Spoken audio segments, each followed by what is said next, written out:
దైవ సన్నిధిగా మార్చబడింది. ఈరోజు జీవము కలిగిన దేవుని పరిచయం చేస్తున్న దైవ సేవకులమైన నీవు నేను ఏ స్థలంలో అడుగు పెట్టినా అది మందిరమే కావచ్చు, విశ్వాసి కుటుంబమే కావచ్చు, విగ్రహాల కుటుంబమే కావచ్చు, చేతబడి కుటుంబమే కావచ్చు, శాపము చేత పాపము చేత రక్తప్రలాపముల చేత పీడించబడుతున్న కుటుంబాలే కావచ్చు.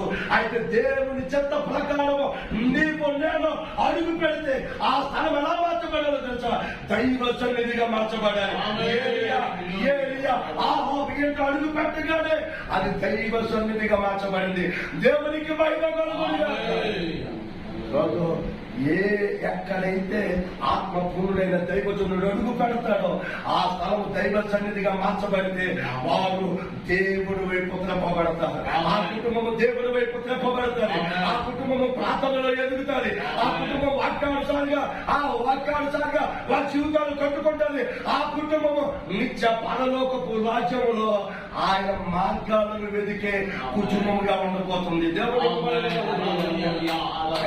దేవుని సన్నిధిలో దైవజనులుగా నీవు నేను ఉండవలసిన గొప్ప కృపేంటో తెలుసా? ఆయన సన్నిధి చేత నింపబడాలి, ఆయన అభిషేకము చేత నింపబడాలి, ఆయన ఆత్మ చేత నింపబడాలి. ఆయన ఆత్మ పూర్ణులమై ఆత్మవశులమై ఆయన సన్నిధిలో మనము నిలిచినప్పుడు మనము మండించబడుతూ మనము రగిలించబడుతూ అనేక మందిని రగిలించబడే స్థితిలో నేటి యాజకులు ఉండగలిగితే సంఘాలలో శ్రమలనే ఉండదు. దేవునికి నేను యాభై సన్నిధిలో నేను నిలవబడి ఉన్నాను. ఆ యెహోవా జీవముతోడు ఈ సంవత్సరం మంచి వారసులైనను కొనవకుండునుగా కానీ ఆ మాట ప్రకటన చేసి